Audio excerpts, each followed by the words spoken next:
신명기 6장 4절부터 9절까지 말씀을 같이 읽겠습니다. 시작. 이스라엘아 들으라. 우리 하나님 여호와는 오직 하나인 여호와이시니 너는 마음을 다하고 성품을 다하고 힘을 다하여 내 하나님 여호와를 사랑하라. 오늘날 내가 내게 명하는 이 말씀을 너는 마음에 새기고 내 자녀에게 부지런히 가르치며 집에 앉았을 때에든지 길에 행할 때에든지 누웠을 때에든지 일어날 때에든지 이 말씀을 강론할 것이며 너는 또 그것을 내 손목에 매어 기호를 삼으며 내 미간에 붙여 표를 삼고 또 내 집 문설주와 바깥문에 기록할지니라. 아멘. 자리에 앉아 주시기 바랍니다.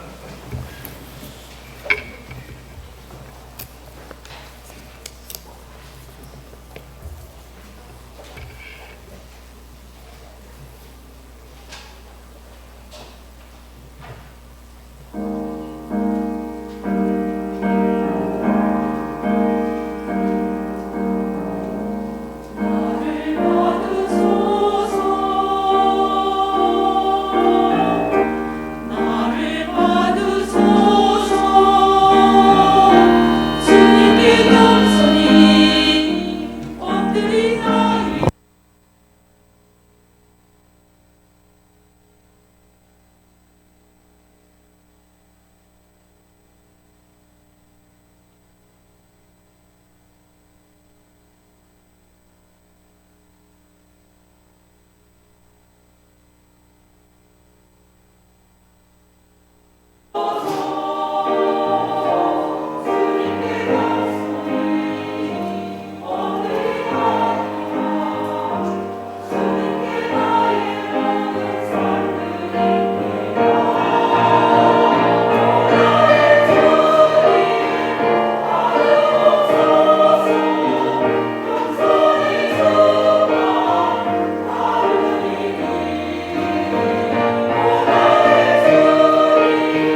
오늘은 한국교회가 지키는 스승의 주일 혹은 목회자 주일이라고 5월 셋째 주에 지키고 있습니다.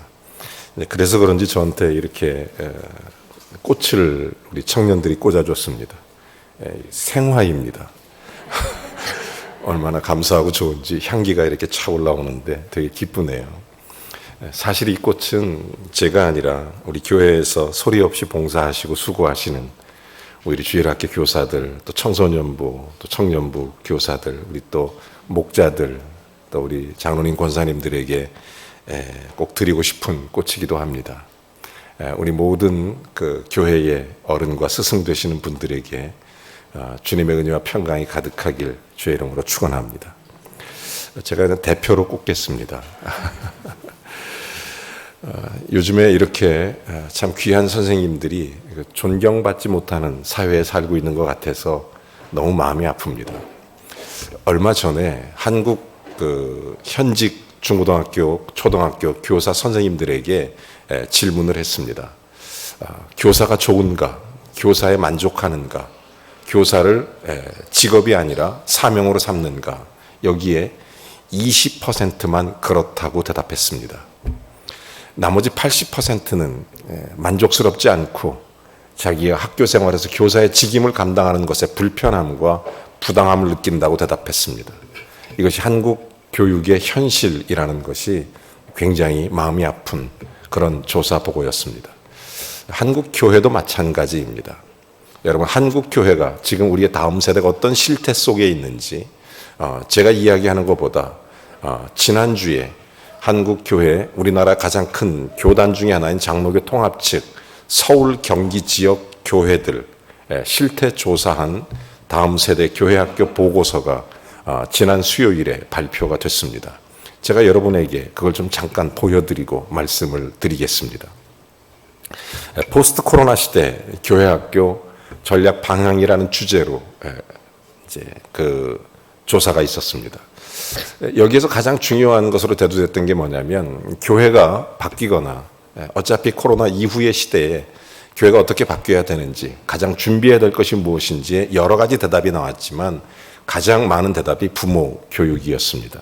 자, 더 충격적인 것은 서울, 경기, 일산 그 신도시를 중심으로 한 그래서 소위 젊은 세대들이 많고 자녀들이 어린 그런 신도시 중심으로 한 시대에서 교회 학교를 운영하고 있는 그러니까 주일학교와 청소년부를 운영하는 교회가 57%였습니다. 부산은 현재 부산 성시와 운동본부에서 발표하기를 40%의 교회고 도서지역, 농어촌 지역은 5% 미만입니다. 지금 주일학교가 있는 교회들이 이런 안타까운 현실입니다. 그리고 이 교회 학교가 소규모화돼서 평균 중앙값이 27명입니다. 27명. 부산은 교회 학교, 각 교회들이 한 15명 정도. 도서지역 농어촌 교회는 5명 미만 주일학교가 현재 명맥만 유지하고 있는 그런 우리의 다음 세대 현실을 여러분이 보실 수 있을 것입니다. 이유가 어디 있느냐? 교회 학교 위기를 어디서 찾냐면 세속주의 가치관과 영향이라는 것에서 이 문제를 찾기 시작했던 것입니다. 여러분, 여기에서 교회 학교 구조 이대로는 안 된다. 다음 세대를 이대로는 방치할 수 없다. 우리의 신앙의 다음 세대를 어떻게 할 거냐? 여기에 대해서 90%가 바뀌어야 된다. 90%가 이 문제를 지나칠 수 없다고 동의를 했습니다. 이 말은 한국교회 목회자뿐만 아니라 지도자 거의 100%가 이 말에 동의했다. 이렇게 보시는 게 정확할 것입니다. 그러면 이 문제에 대해서 어떻게 할 것이냐? 교회학교 발전을 위해서 아이디어가 없어서 힘들다고 대답을 합니다. 그뿐만 아니라 교회학교 예배, 새로운 교육의 변화를 시도해야 된다라는 이런 통계 조사가 두 개를 합치면 거의 100%에 가깝습니다. 그래서 이 문제를 실제적으로 한국 교회의 주일학교나 청소년, 청년, 다음 세대 교회학교의 위기 해결을 어디서 찾아야 되느냐라는 질문이었습니다. 여기에 대한 가장 중요한 대답이 가정이라고 답했습니다. 성경적으로 한번 돌아와서 이 문제에 대한 대답을 찾는 것은 대단히 중요한 일입니다. 이 가정의 달에 한국 교회의 위기 해결을 신앙 중심의 가정 교육에 찾아야 된다. 이것이 거의 절대적으로 답합니다.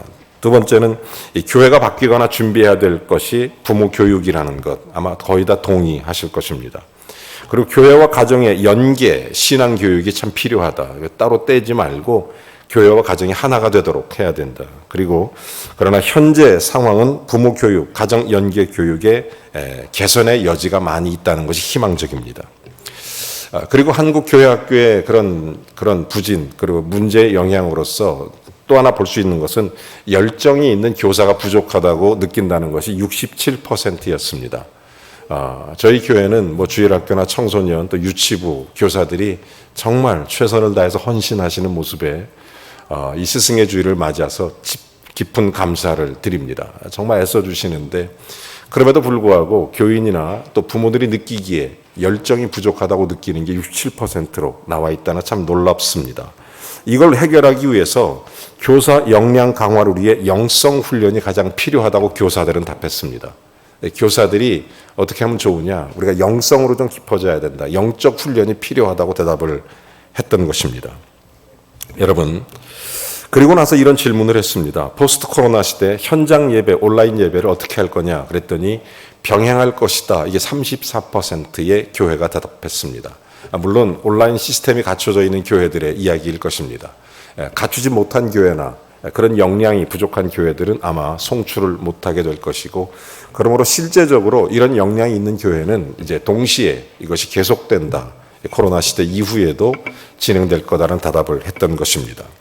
이 문제를 해결하기 위해서 목사님들이 머리를 모아서 이 다음 세대 교회학교 교육을 어떻게 할 거냐, 이 문제를 고민하다가 가장 중요한 게 사람 부족이고 지도자 부족이다. 그래서 큰 교회가 작은 농어촌 교회에 교육 전도사를 파송하자는 데 아이디어를 냈던 것입니다.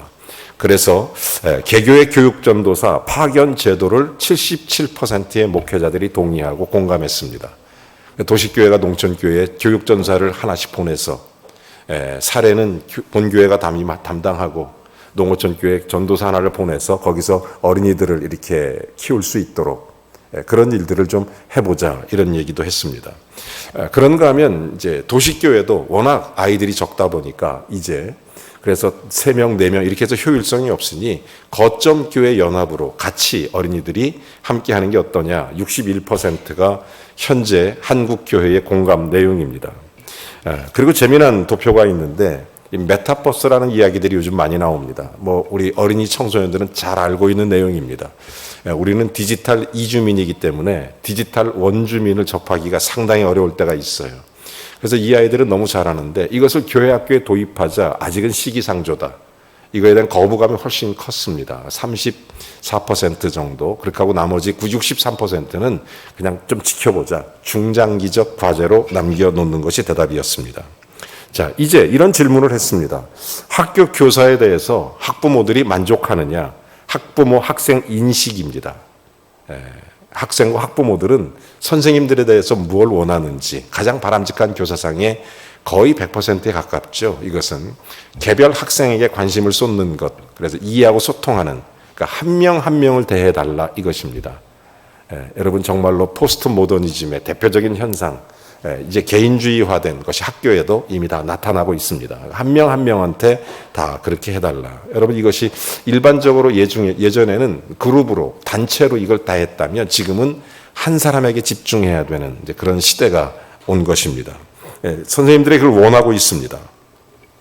그래서 미래 교육을 위해서 교사들에게 무엇을 요구하고 싶으냐 그랬더니 학생들의 삶의 맥락, 발달 특성, 이런 이해, 소통 역량을 요구했던 것을 볼 수 있습니다.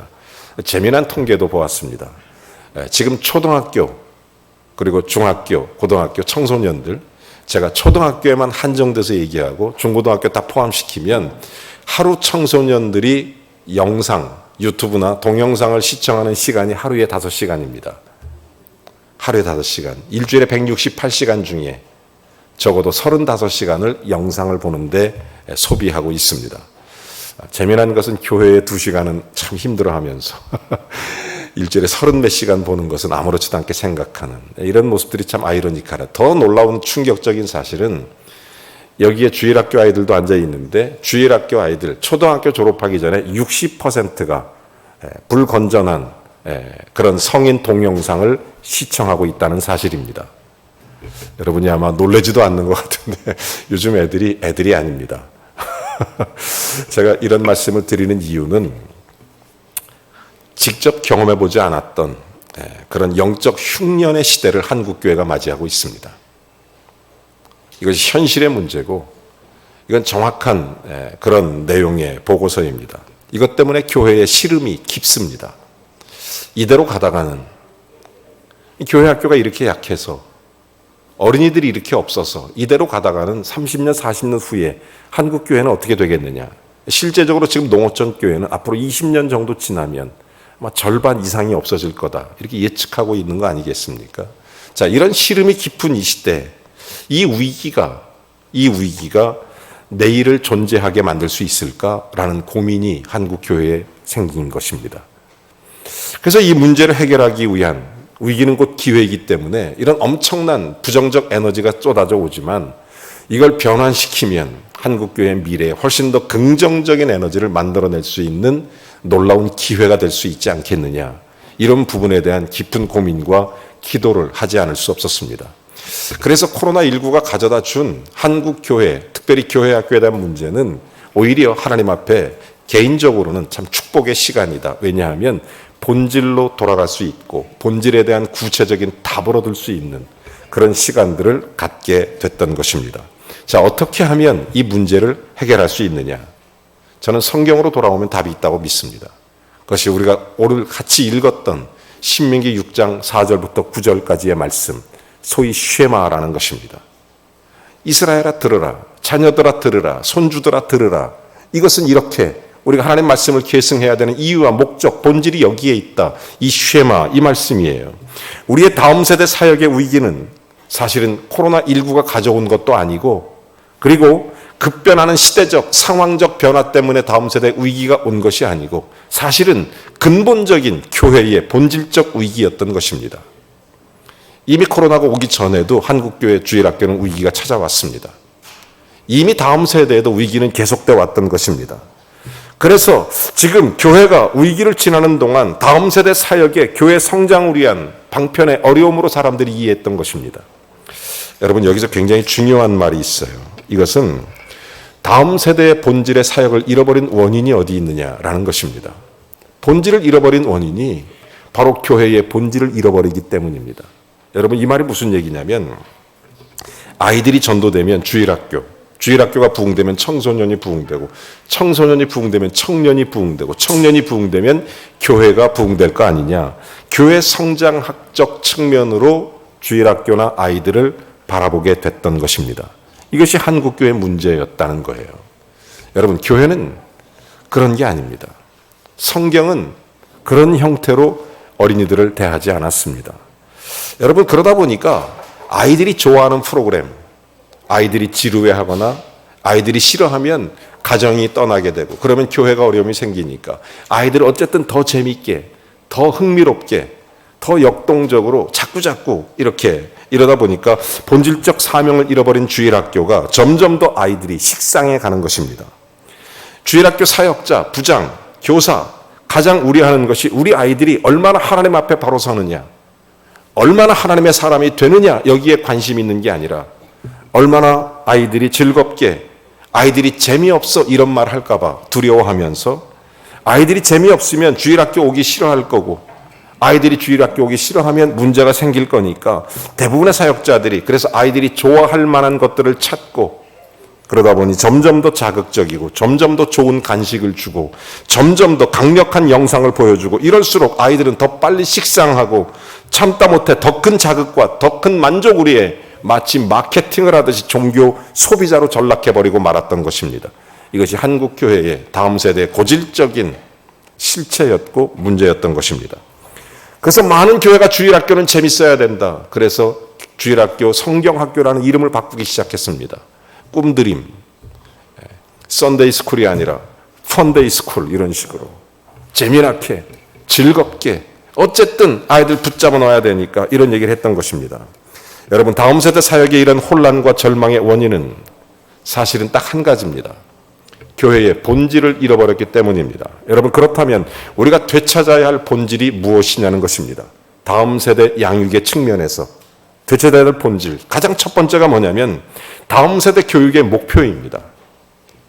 여러분, 다음 세대가 우리가 정말 하나님 말씀으로 하나님의 세대를 세우는 것이 제일 중요합니다.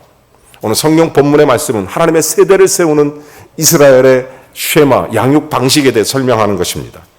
여러분, 다음 세대 어떤 교회의 종속, 성장, 이것을 위해서 다음 세대가 필요한 것이 아니라 다음 세대는 역시 하나님 앞에 교회의 본질로 돌아가면 교회는 예수 그리스도를 믿는 사람들의 공동체이며 예수 그리스도의 몸이며, 그러면 교회의 주일학교, 청소년, 청년 각자의 지체가 따로 떨어진 공동체가 아니라 한 몸이라는 인식을 새롭게 하는 데서부터 출발하는 것입니다.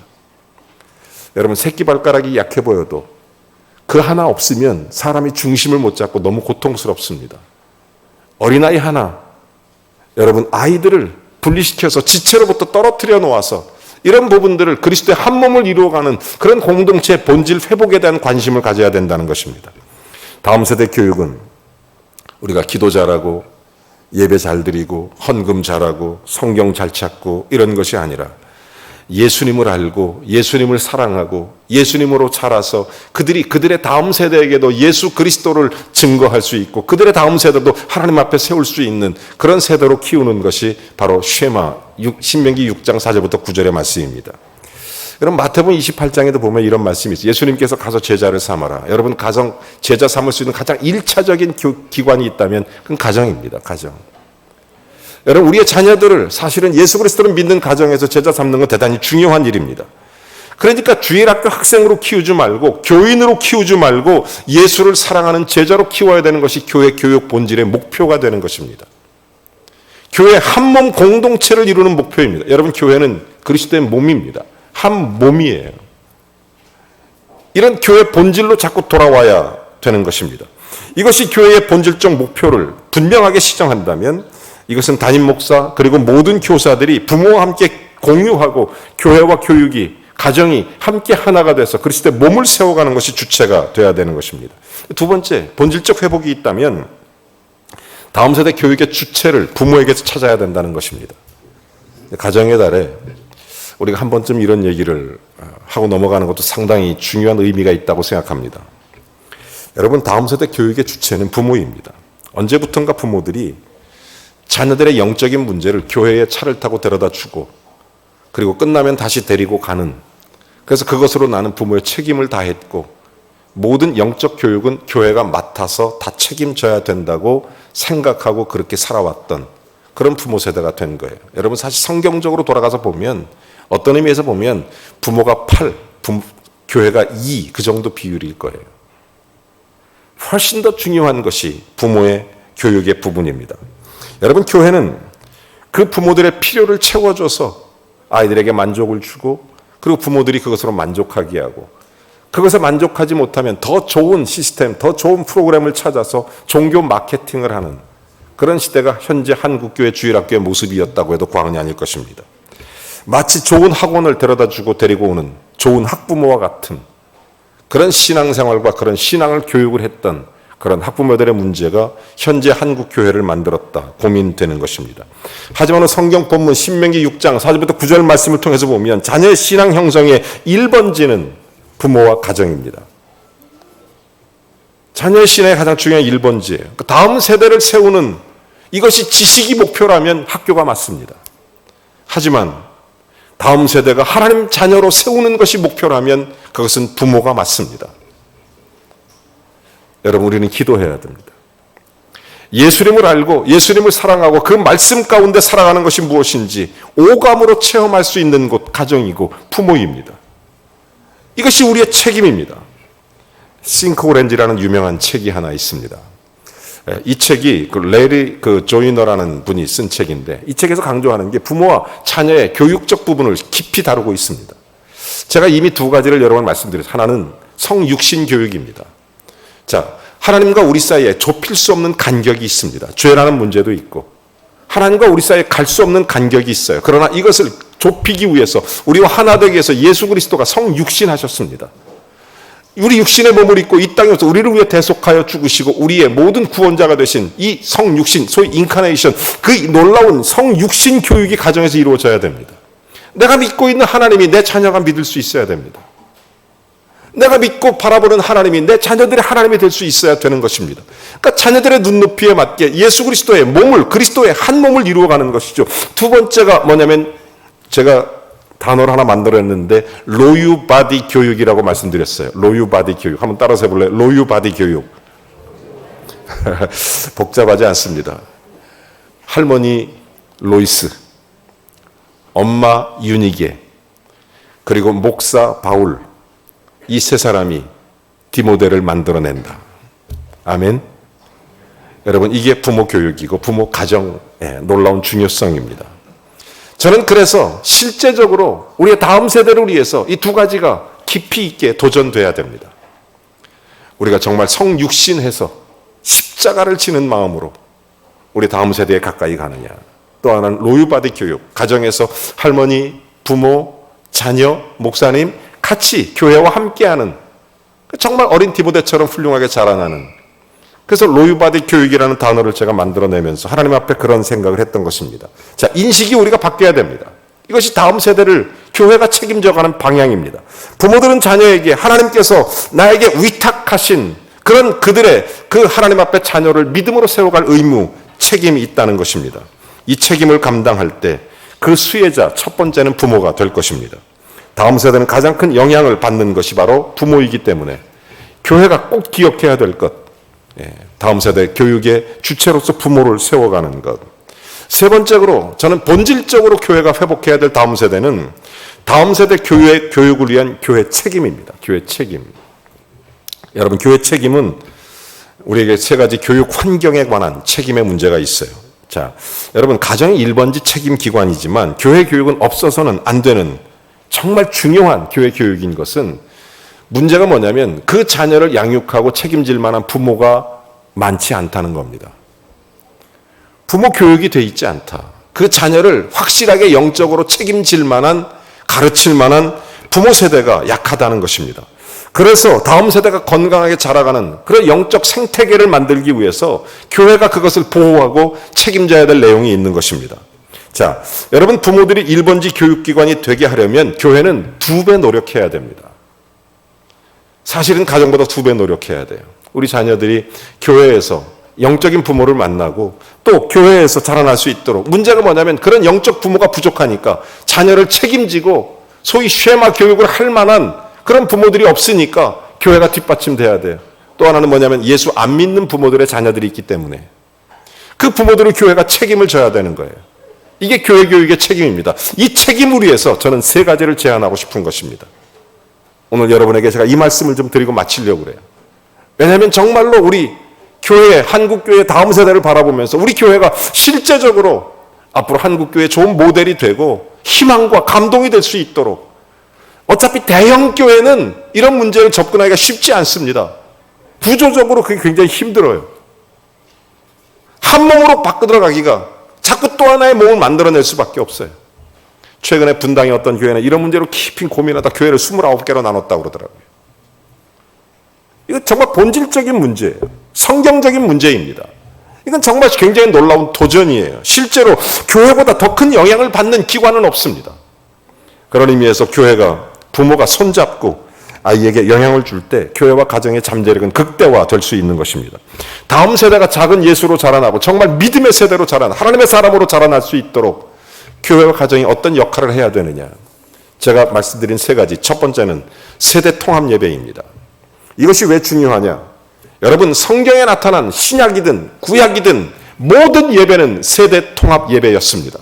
제가 실제적으로 성경을 읽어드리겠습니다. 역대하 20장 13절 말씀입니다.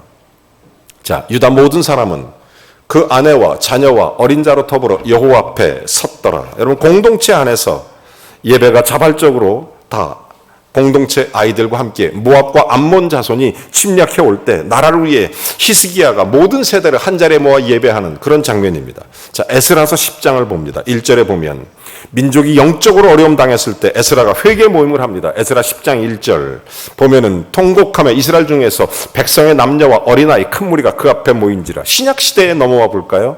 신약 시대에 보면 마태복음 14장 21절에 이렇게 말합니다. 먹은 사람이 오병이어의 기적입니다. 예수님은 단 한 번도 분리하여 그런 공동체를 이끌지 않아요. 다 세대 통합으로 이끌어갑니다. 여자와 아이 외에 5,000명이나 되었더라. 예수 그리스도는 통합으로 함께합니다. 자, 18장에도 보면 마태복음에 이렇게 얘기합니다. 제자들이 예수께 나와 가로되 천국에서 누가 큽니까? 2절에 보면 자, 예수께서 한 어린아이를 저희 가운데 세워주시고 3절 진실로 너희에게 이르노니 너희가 돌이켜 이 어린아이와 같이 되지 아니하면 결단코 천국에 못 들어간다. 4절 그러면서 누구든지 어린아이 같이 자기를 낮추는 이가 천국에서 큰 자 아니라. 여러분, 예수 그리스도의 모든 예배는 전부 다 세대 통합 예배였습니다. 신구약 마찬가지입니다. 자, 그런데 교회는 예수 그리스도를 믿는 자들의 모임, 한 몸이라면 한 몸으로서 움직일 수 있는 공동체의 시스템을 개발하고 연구해야 될 의무가 있습니다. 저는 우리 교회가 특별히 그런 절기나 혹은 특별 주일 때 세대 통합을 통해서 한 몸의 공동체성을 확인하고 또 한 몸으로서 성찬을 하고 한 몸으로서 그리스도의 은혜를 나누고 있는 것입니다. 여러분, 교회의 다음 세대 구분이 교회의 미래 결정을 말할 때 교회 성장학적으로 접근하지 말고 교회 본질로 돌아가자는 것이 이번 코로나 가져다 준 축복이었습니다. 제가 보니까 우리나라에서 제일 큰 교회 좌석수가 12,000석입니다. 작은 개척교회는 한 50석 정도 됩니다. 12,000석 되는 예배당도 코로나가 심각해질 때 20명, 방송 요원을 제외하고는 아무도 참석, 20명만 예배드려요. 현재 예배당에서. 작은 개척교회도 20명. 그걸 보면서 깨달았어요. 교회가 뭔가. 본질이라는 것을 깊이 생각하며 다음 세대 본질에 대해서 다시 한번 집중해야 될 때입니다. 여러분, 그냥 어떻게 되겠지가 아니라 한국의 실상을 제가 여러분에게 보여드렸습니다. 이런 의미에서 본다면 부산, 경남은 훨씬 더 심각합니다. 제가 보여드린 통계는 서울, 경기 지역입니다. 사랑하는 여러분, 이 교회가 단순한 성장학적이 아니라 성경을 가르치는 그리스도의 한 몸을 이루는 교회로서 나아가야 됩니다.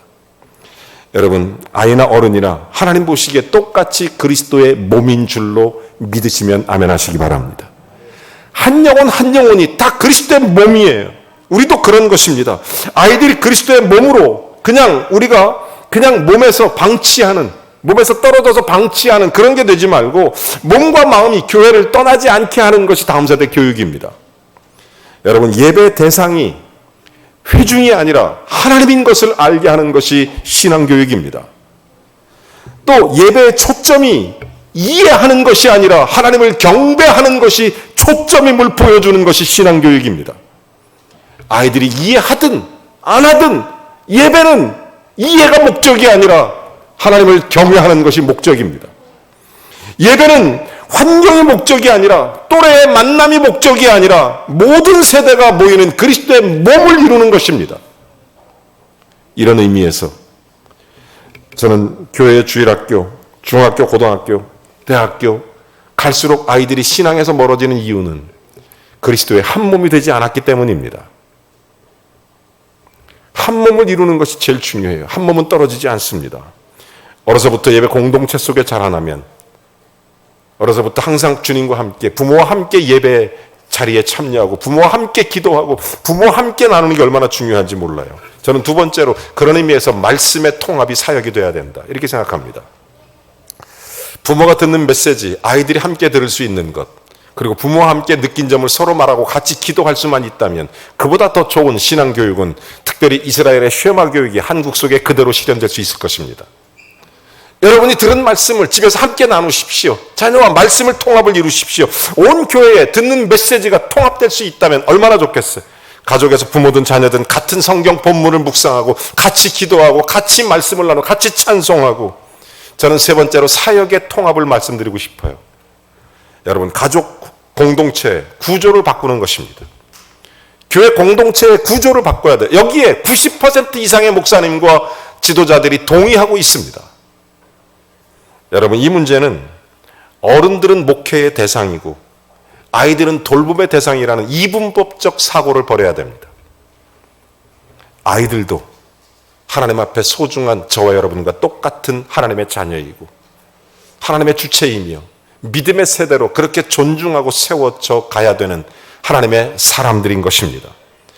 연령병, 교육부서, 공동체 중심으로 부모들이 함께하는 그런 공동체, 그런 다음 세대 교육이 너무나 중요한 것입니다. 저는 로유바디 교육이 앞으로 다음 세대의 한국교회를 이끌어갈 대답이 될 수 있다고 믿습니다. 저는 결론적으로 이런 말씀을 드리고 싶어요. 우리가 이런 문제를 아무리 생각하고 고민해도 이걸 회복해야 될 믿음과 열정이 있어야 됩니다. 여러분, 제가 이 말씀만 드리고 마치죠. 이집트에 가면 이집트는 1억 명의 인구가 있습니다. 그런데 1억 명의 인구 중에 10%가 기독교인입니다. 이집트는 4세기에 무슬림화된 그런 나라입니다. 그런데 놀랍게도 16세기 이후에 이집트의 기독교 인구가 10%가 넘어요. 소위 마가가 이집트에 복음을 전했다 해서 콥트라고 부릅니다. 콥트 기독교라고 불러요. 그들에게는 2세기에 발행된, 2세기부터 발행됐던 그런 콥트 바이블, 지금 성경이죠. 그런 게 있어요. 근데 신기하죠. 이집트라는 무슬림 공동체 국가에서 10%가 기독교인이라뇨. 더 엄밀히 말하면 부산보다 교회가 많습니다. 부산보다 기독교 인구가 많아요. 이집트에. 어떻게 이게 가능한가? 그 나라에. 딱 하나예요.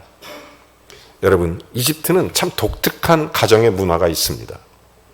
아이들이 태어나면 무슬림 국가에서 살아가는 그 어려움과 그 핍박과 그 박해를 감당할 것을 크리스찬 부모들이 자녀에게 어렸을 때부터 가르칩니다.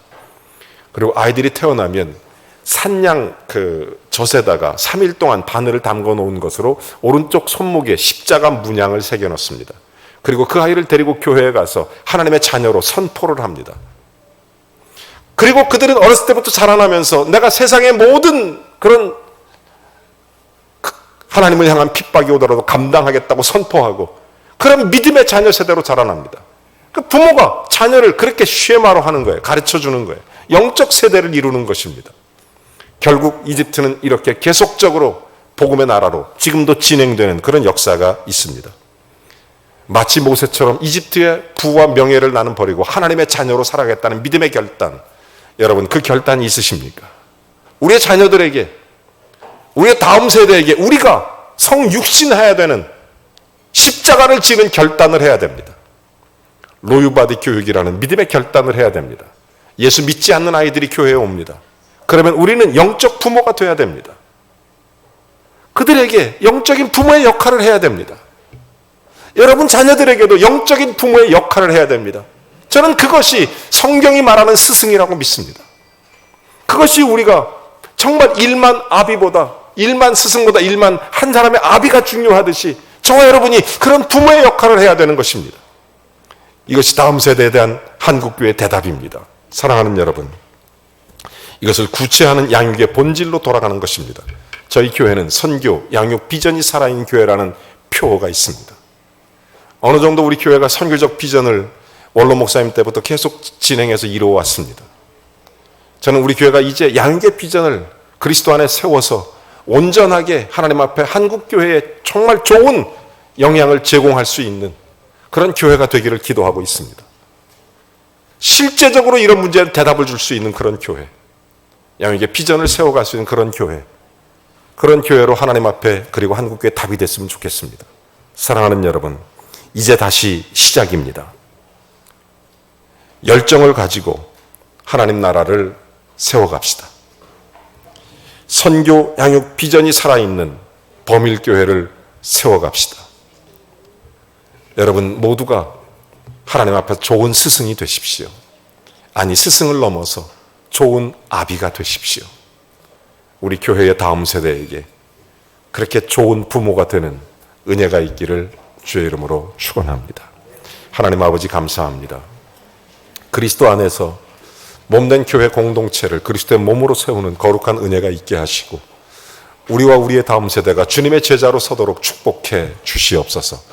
이 사명을 감당하도록 우리 사랑하는 성도들의 가정을 축복해 주시고 로유바디 교육이 일어날 수 있도록, 그래서 정말로 부모님의 기도와 그리고 조모님들의 귀한 사랑과 눈물이 우리의 자녀들에게 예수 그리스도의 복음의 사람으로 하나님의 일꾼들로 세워져 갈 수 있는 축복을 주시옵소서. 우리 교회 다음 세대가 하나님의 사람이 되게 하시고 이 시대와 역사 앞에 그리스도의 빛을 비추는 소금을 감당하는 복된 우리의 다음 세대 되게 해 주시옵소서. 예수 그리스도의 이름으로 기도하옵나이다. 아멘. 우리 함께 찬양하겠습니다. 교회여 일어나라.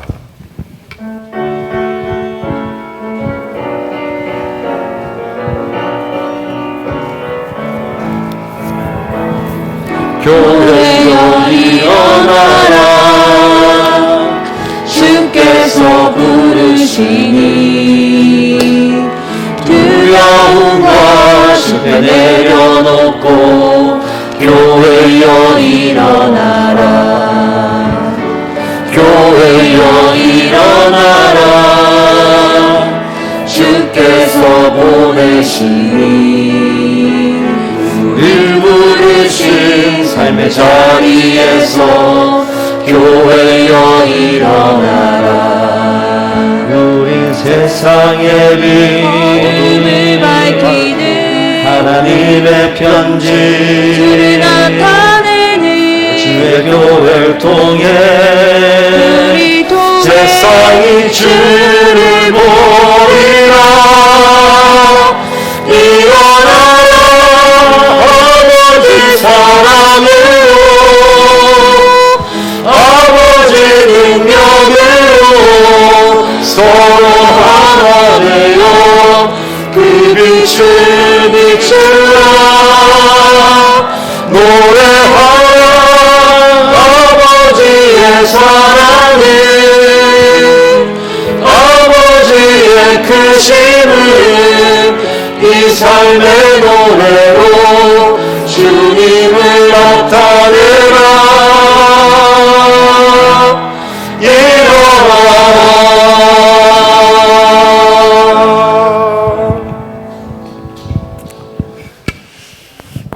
코로나 시대의 가정의 날을 보내면서 사랑하는 성도님들의 가정을 위해서 정말 간절히 기도하고 있습니다. 여러분의 가족들뿐만 아니라 또 여러분의 자녀 손주들까지 하나님의 은혜와 평강이 늘 넘쳐나기를 기도합니다. 무엇보다도 우리가 하나님을 만나고 우리가 만난 하나님이 우리의 자녀들도 만나고 우리의 손주들도 잘 만나도록 하나님이 인도해 주시기를 간절히 기도합니다. 여러분, 스승의 달에 부모님과 선생님을 존경하고 사랑하기도 하지만 동시에 우리가 부모와 스승으로서의 책임을 감당해야 될 역사적, 성경적 사명을 다시 한번 깨닫습니다. 여러분, 그리스도의 몸을 이루어가는 우리 교회를 바라보면서 오늘은 특별히 우리의 가정과 자녀들, 부모님, 그리고 우리 교회의 다음 세대를 위해서 한 1분 정도 같이 잠깐 기도하겠습니다. 하나님 아버지 감사합니다. 우리의 사랑하는 자녀들을 축복해 주시고 우리의 부모님들을 건강하게 하여 주옵소서. 우리의 다음 세대에게 우리가 좋은 부모가 되게 해 주시고 좋은 선생이 되게 해 주시옵소서. 주여, 우리로 하여금 예수 믿고 살면서 좋은 그리스도의 제자를 우리의 다음 세대에 우리 자녀들에게 남길 수 있도록 하나님 우리를 축복하여 주시옵소서. 오늘도 우리 교회가 정말 뉴노멀 시대에 다음 세대 양육이라는 주제를 가지고 신명기 6장 4절부터 9절 말씀을 함께 나누며 하나님이 기뻐하는 정말 믿음의 세대로 우리 모두가 설 수 있도록 축복해 주시옵소서. 감사드리며 예수님의 이름으로 기도합니다. 아멘. 우리 다 같이 일어나셔서 함께 찬양하겠습니다.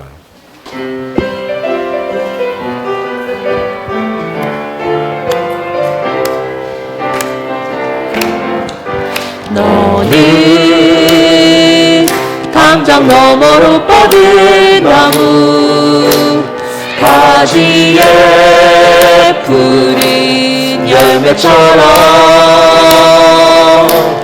하나님의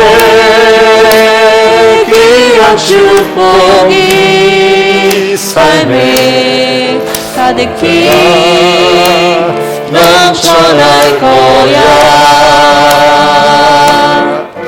너는 어떤 시련이 와도 능히 이겨내가 잘 있어. 전능하신 하나님께서 너와 언제나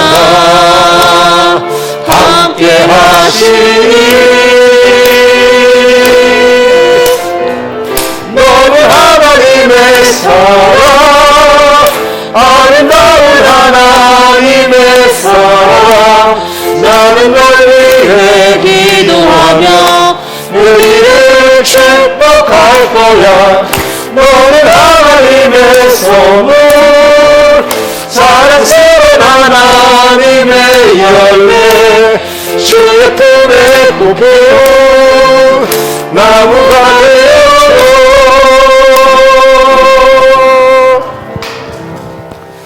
이제는 우리 주 예수 그리스도의 은혜와 하나님 아버지의 극진하신 사랑하심과 성령의 교통내주 충만하심이 주를 경외하는 범일 공동체가 하나님을 영화롭게 하고 주의 뜻을 이루며 주님의 제자 되어 주님께서 원하시는 믿음의 삶의 승리를 살아갈 수 있도록 성령의 권능을 부어주시기를 예수 그리스도의 이름으로 간절히 축원하옵나이다.